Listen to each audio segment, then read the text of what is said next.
Hello friends, कैसे हैं आप लोग। दोस्तों, मेरा नाम है महेश मिश्रा और मैं आपको पढ़ाता हूं इकोनॉमिक्स। आज मैं आप लोगों के लिए जो वीडियो लेके आया हूं उसका नाम है फॉरेन एक्सचेंज रेट। भाई, फॉरेन एक्सचेंज रेट का मतलब क्या होता है? जब एक कंट्री की करेंसी को किसी दूसरे कंट्री की करेंसी से कंपेयर किया जाए तो एक रेट निकल के आएगा, उसे क्या कहा जाएगा? Foreign exchange rate. जैसे 1 रुपया, ओह रेट पेन लिया जाए यहां पर समझाने के लिए, तो $1 लेते हैं रुपए की, is equals to 70 rupees. That is the foreign exchange rate of Indian rupee. या फिर आप ऐसा भी कह सकते हो 1 रुपी इज इक्वल्स टू $1/70। यहां पर हमने $1 की कीमत, $1 की कीमत 70 रुपए एज्यूम कर ली है, तो ऐसे हमारा फॉरेन एक्सचेंज रेट निकल के आ जाता है। कितनी आसान सी बात है।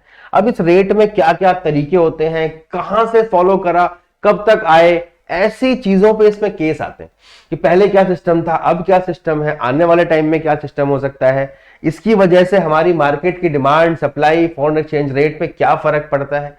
ये सब चीजें इस चैप्टर में डिस्कस करने वाली होती हैं। आज मैं आपके लिए बच्चों केस स्टडी लेके आया हूं कि फॉरेन एक्सचेंज रेट चैप्टर पे केस स्टडी कैसी आ सकती है। तो भैया डरना नहीं है बिल्कुल भी। शुरू करते हैं केस स्टडी। केस स्टडी भाई आ गई आपके सामने, ये रही केस स्टडी भाई। तो केस स्टडी में कह रहा है कि भाई इस केस स्टडी को आपको पहले रीड करना है और 1 से लेके 5 तक के आपको जवाब देने हैं दोस्तों। तो केस स्टडी करने का सबसे अच्छा तरीका होता है पहले इस केस स्टडी को अच्छे से एक बार रीड कर लो। एक बार रीड कर लो काफी है, ज्यादा टाइम वेस्ट करने की जरूरत नहीं है। रीड करते जाओ, पॉइंट्स बनाते जाओ। तो पहला क्या कह रहा है? इंडिया का जो एक्सचेंज रेट था, पॉलिसी इवॉल्व हुई in line with the international and domestic developments. जैसे जैसे विदेशों का हमारा सबका विकास होता गया तो नई नई हम पॉलिसी अडॉप्ट करते रहे। आजादी के बाद, अब पोस्ट इंडिपेंडेंस की बात करें, वहां लाइन कर दी हमने। In the view of prevailing Bretton Woods system the Indian rupee was pegged to the pound sterling. ये कह रहा है कि आजादी के बाद इंडिया की करेंसी को हम किस में पैक करते थे दोस्तों? पाउंड स्टर्लिंग में। अच्छा जी, लेकिन जब ब्रेटन वुड्स सिस्टम फेल हो गया एंड ऑल्सो जो यूके के शेयर्स थे वो इंडिया की मार्केट में डिक्रीज होने लगे, तो हमने ब्रेटन वुड्स सिस्टम को हटा दिया।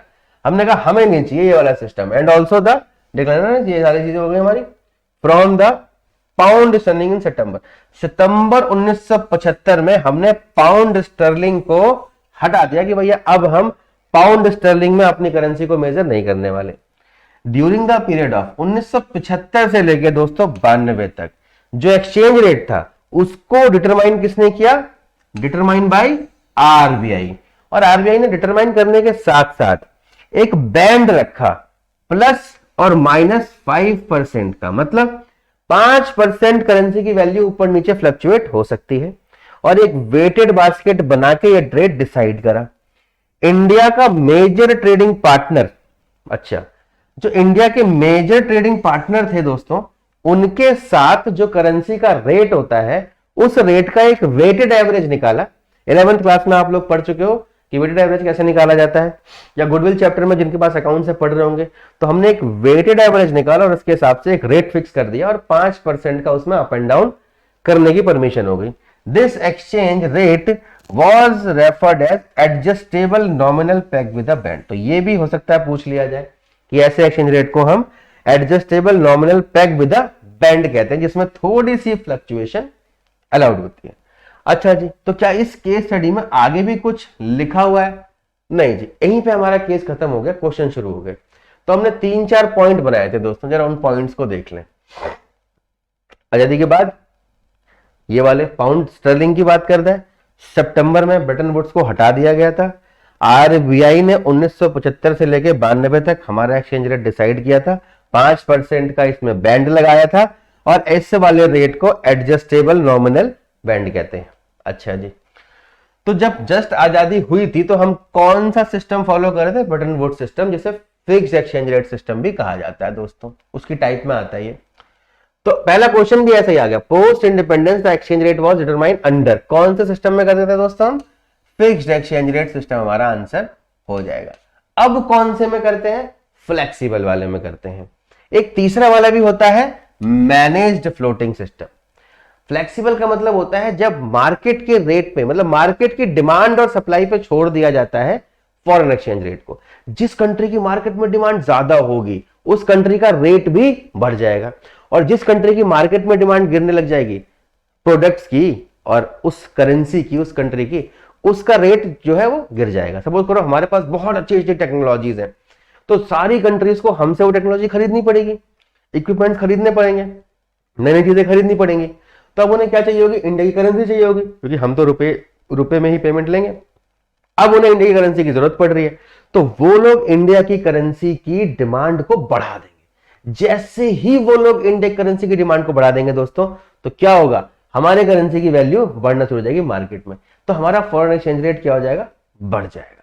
समझ में आ गई बात? अप्रिशिएट हो जाएगी हमारी करेंसी मार्केट में, उसे कहते हैं फ्लेक्सिबल। और मैनेज फ्लोटिंग में क्या होता है कि हमने एक रेट फिक्स रखा और मार्केट पे छोड़ दिया, जैसे ही मार्केट में बढ़ते बढ़ते उस लेवल तक आएगा और इससे ज्यादा नहीं जाना चाहिए, और नीचे जब आएगा अरे इससे ज्यादा नीचे नहीं जाना चाहिए।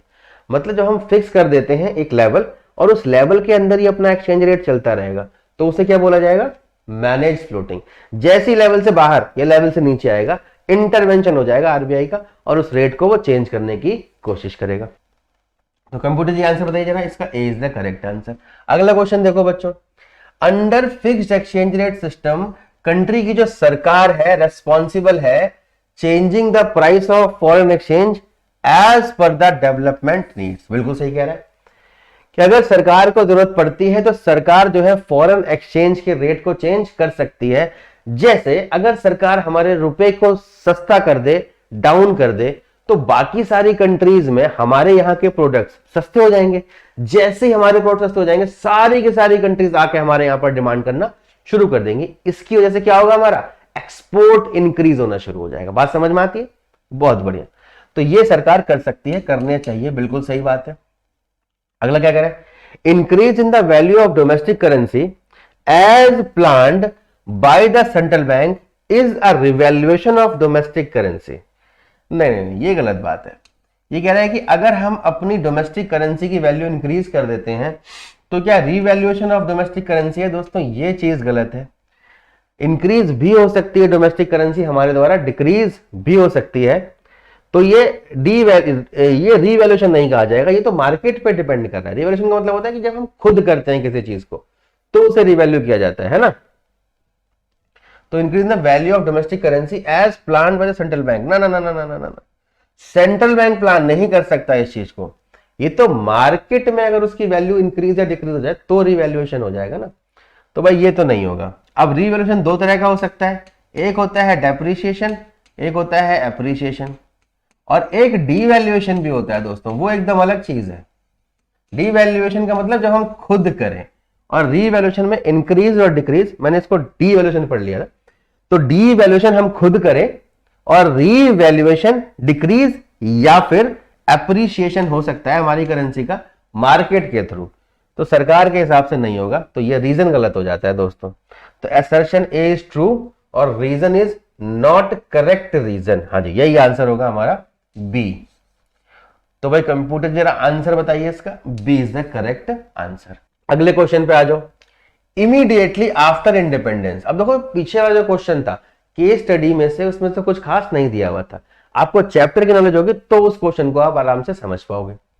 केस स्टडी में इस बारे में कुछ था ही नहीं, तो एक जनरल क्वेश्चन भी आ सकता है। होगी केस स्टडी, टॉपिक वही होगा, मनी से रिलेटेड ही था, एक्सचेंज रेट से रिलेटेड ही था, लेकिन आंसर केस स्टडी में से नहीं निकलने वाला, आपकी जनरल जो आपने पढ़ रखा है उस चैप्टर में से, उसमें से निकलने वाला है। अब कह रहा है immediately after independence Indian rupee was pegged to. भाई आंसर ये केस स्टडी में से ही आ गया आपका एकदम। हमने पॉइंट भी बनाया था, pound sterling is the correct answer. ये देखिए भक्के आंसर आया एकदम दुन दुन दुन दुन करके। Indian currency was delinked from pound. भाई वाह, सितंबर 1975। सोचने की जरूरत ही नहीं है। केस स्टडी जिसने देखी है, देखो गोला लगा हुआ है, यहां लिखा सितंबर 1975 लिखा हुआ था उस केस स्टडी में। तो भैया ए इज द करेक्ट आंसर हो गया हमारा। अब आ जाओ जी, अगला कह रहा है rupee was dealing from pound sterling because. क्यों डीलिंग किया गया था?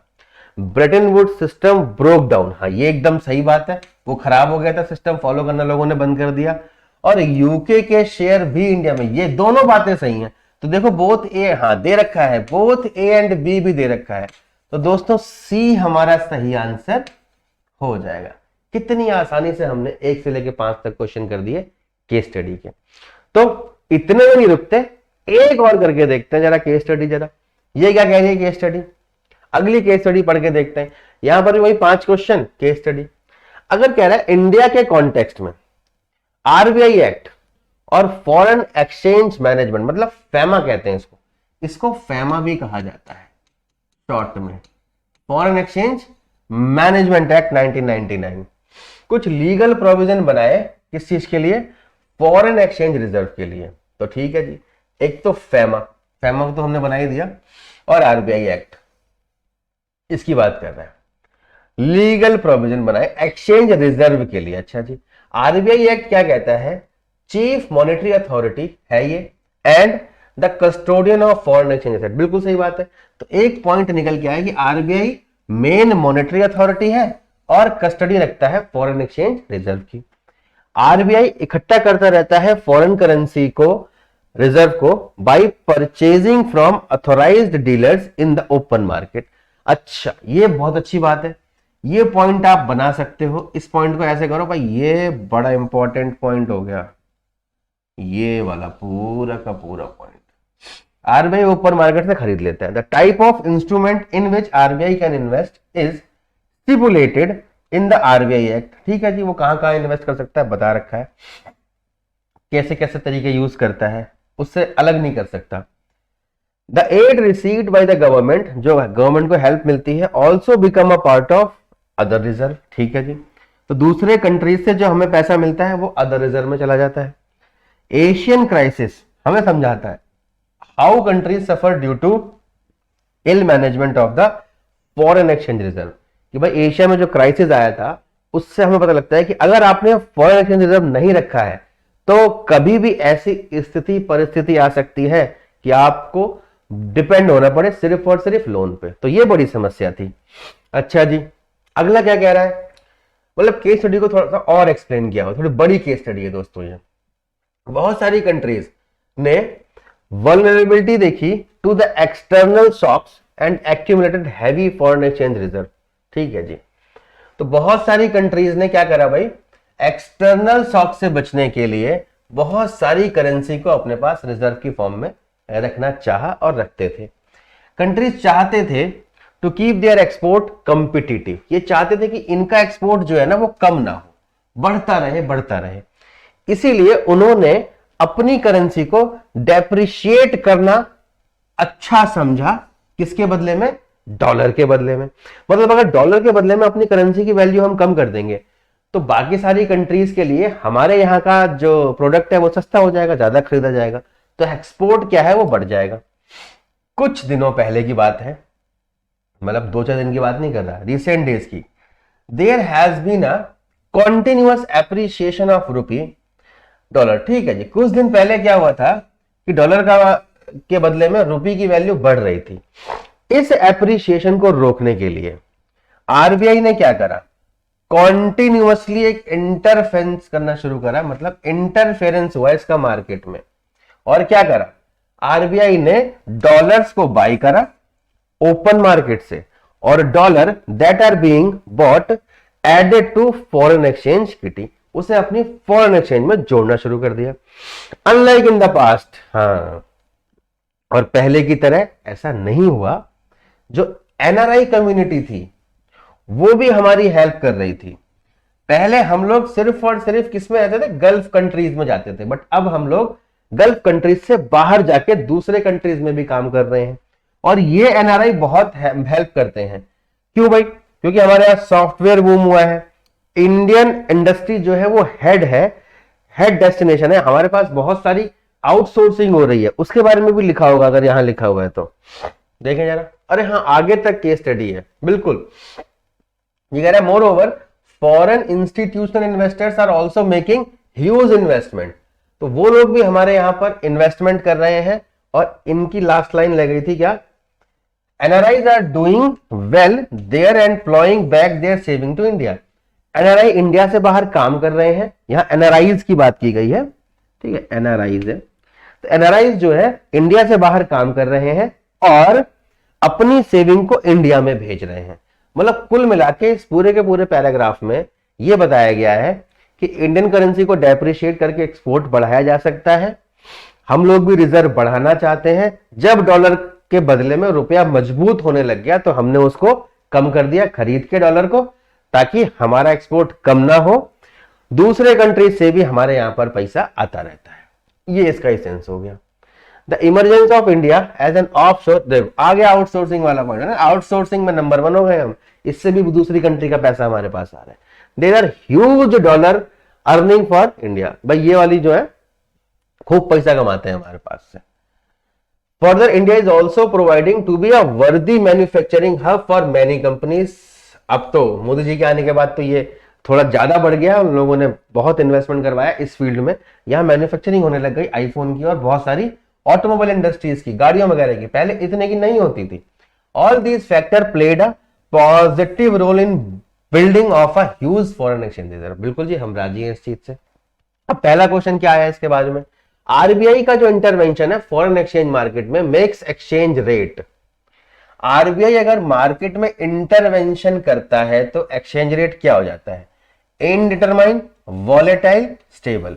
तो भाई आरबीआई जो इंटरवेंशन कर रहा है वो एक्सचेंज रेट को स्टेबल, मतलब ऐसे शॉक से बचाने के लिए, झटकों से बचाने के लिए, अचानक से ऊपर चला जाए, अचानक से नीचे चला जाए, इस चीज को रोकने के लिए, कंट्रोल करने के लिए आरबीआई इंटरवेंशन करता है। तो ये क्या कर देता है भाई, रेट को स्टेबल कर देता है। तो आंसर क्या होना चाहिए दोस्तों, सी। कितना आसान है। अब नेक्स्ट क्वेश्चन क्या कहता है दोस्तों हमारा, during the economic crisis of 1990, 1990 में भारत की बहुत बुरी हाल हुई थी, आपको पता ही है। India opted for which of the following foreign exchange measure. India ने अपने फॉरेन एक्सचेंज में क्या क्या चेंजेस करे दोस्तों, पढ़ के देखते हैं, पता लग जाएगा। डीवैल्यूएशन ऑफ करेंसी, बिल्कुल जी, ऐसा तो इंडिया ने करा ही था। इंडिया ने अपनी करेंसी को डीवैल्यूएट कर दिया ताकि दूसरे देशों के लोग इंडिया की करेंसी को सस्ता समझ के यहां पर इन्वेस्ट करने लग जाए और यहां से एक्सपोर्ट, मतलब वो लोग इंपोर्ट करने लग जाए और हमारा एक्सपोर्ट जो है वो बढ़ जाए। हाँ जी, बिल्कुल ऐसा हुआ था। तो ये वाली बात एकदम सही है। अब देखो बोथ वाला ऑप्शन दे रखा है, मतलब बी भी रीड करना चाहिए हमें। Moving towards market based determination of exchange rate, बिल्कुल सही बात है। हम लोग धीरे धीरे धीरे धीरे मार्केट के डिटर्मिनेशन पे जाने लग गए थे, तो ये भी सही आंसर है। तो बी हमारा सही आंसर होना चाहिए। कंप्यूटर जी आंसर बताइए। अरे मतलब सी, हाँ सी हमारा सही आंसर होना चाहिए। ए और बी बोथ हैं तो सी हमारा सही आंसर हो जाएगा। तो सी इज द करेक्ट आंसर। भाई आ गया आप लोगों का आंसर। नेक्स्ट हो जाएगा भाई आपका, अच्छा जी, असर्शन रीजन पूछ रहा है, देखते हैं जरा। During the Asian crisis many countries foresaw the vulnerability to the external shocks and accumulated heavy foreign exchange reserve। ये हमारी केस स्टडी में भी लाइन लिखी हुई है कि भाई जब एशियन क्राइसिस हुआ तो बहुत सारे कंट्रीज ने फॉरेन एक्सचेंज को अपने पास रखना, जोड़ना, इकट्ठा करना शुरू कर दिया। तो हाँ जी बिल्कुल ये सही बात है, ऐसा लोगों ने किया था। अच्छा जी, अब देखते हैं क्या रीजन। वही ऑप्शन में क्या क्या दे रखा है कि एक दोनों सही है, दोनों करेक्ट एक्सप्लेनेशन है। अच्छा, एक सही है और दूसरा करेक्ट एक्सप्लेनेशन नहीं है, मतलब सही तो दूसरा भी हो सकता है इस वाले ऑप्शन में। इसमें कह रहा है कि एक फॉल्स है, एक सच है और दोनों फॉल्स है। तो दोनों फॉल्स मतलब डी तो खट गया, ये तो नहीं हो सकता। अब इसको देखते हैं कि ट्रू है कि फॉल्स है। India devalued its currency during 1990 to improve its export competitiveness। ये भी एकदम ट्रू है। तो मतलब assertion A is true, reason R is correct, यहां तक तो ठीक है। लेकिन ये इसका सही एक्सप्लेनेशन है, उसके लिए बिकॉज लगाना पड़ेगा। अब बिकॉज लगाते हैं और पढ़ के देखते हैं दोस्तों। ड्यूरिंग द एशियन क्राइसिस बहुत सारी कंट्रीज ने पैसा इकट्ठा कर लिया, फॉरेन रिजर्व कर लिया, क्योंकि इंडिया ने डीवैल्यूएट करा था अपनी करेंसी को। कोई लेना देना नहीं बन रहा इन दोनों सेंटेंसेस का, मतलब दोनों सही तो है लेकिन ये इसका करेक्ट एक्सप्लेनेशन नहीं है भाइयों और बहनों। तो हमारा आंसर ए नहीं हो सकता, फॉल्स तो है नहीं, बी भी नहीं, ये भी नहीं हो सकता। तो बी हमारा सही आंसर होगा, क्योंकि ए भी सही है और आर भी सही है, बट करेक्ट रीजन नहीं है असर्शन का। तो कंप्यूटर जी जरा आंसर बताइए। देखिए B is the correct answer, कितनी आराम से आ गया। आ जाओ जी अगले क्वेश्चन पे। To avoid appreciation of currency RBI should opt for. अगर हमारी करेंसी को एप्रिशिएट होने से बचाना है तो आरबीआई क्या तरीका अपनाता है? Supply of foreign exchange from its reserve, purchase of foreign exchange from market, devaluation of domestic currency, revaluation of domestic currency. ये तो कुछ होता ही नहीं है, तीन में से देखना पड़ेगा। अब क्या हो रहा है, हमारी करेंसी मार्केट में बढ़ रही है to avoid appreciation of currency. अब आरबीआई को क्या करना पड़ेगा? अगर मार्केट में फॉरेन करेंसी का फ्लो ज्यादा हो गया है तो हमारी करेंसी की वैल्यू बढ़ने लग जाएगी, फॉरेन करेंसी की वैल्यू गिरने लग जाएगी। तो हमें क्या करना चाहिए? परचेज कर लेना चाहिए दूसरी करेंसी को मार्केट से, जिससे उसकी थोड़ी सी मात्रा कम हो जाए और डिमांड और सप्लाई क्या हो जाए? मैनेज हो जाए। तो बी का आंसर, 4 का आंसर बी आ जाएगा जी हमारा। अब आ जाओ जी अगले क्वेश्चन पे। भाई लास्ट क्वेश्चन देखो इस वाली केस स्टडी का। The above case depicts the example of which of the following type of exchange rate system in India. ये जो ऊपर केस दिया हुआ है ये कौन सा एक्सचेंज रेट हमारी इंडिया में दिखाता है भाई? तो 3-4 ऑप्शन दे रखे हैं, देखते हैं भाई। Fixed exchange rate system, floating exchange rate system, managed floating exchange rate system और बोथ ए एंड सी। भाई देखो जी, क्या इसमें बोथ ए एंड सी वाला ऑप्शन हो सकता है? नहीं हो सकता। क्यों भाई? फिक्स्ड और मैनेज्ड फ्लोटिंग एक्सचेंज रेट एक जैसे तो हो ही नहीं सकते। तो फिक्स एक्सचेंज रेट सिस्टम हम पहले फॉलो करते थे, अब नहीं करते।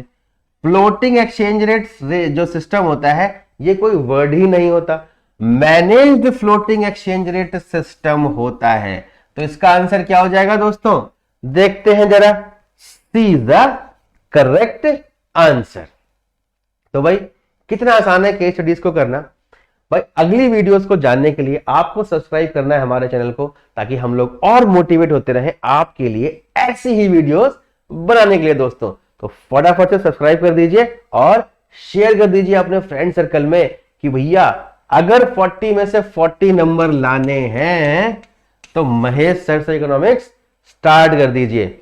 तो दोस्तों अगर आपको कोई भी समस्या आती है तो हमारा व्हाट्सएप कॉलिंग नंबर ये है, आप इस पे कॉल कर सकते हैं, व्हाट्सएप कर सकते हैं, मैसेज कर सकते हैं। जो भी इशू आएगा आपको, we are promise that we will help you. हमारी टीम आपसे जरूर कांटेक्ट करेगी।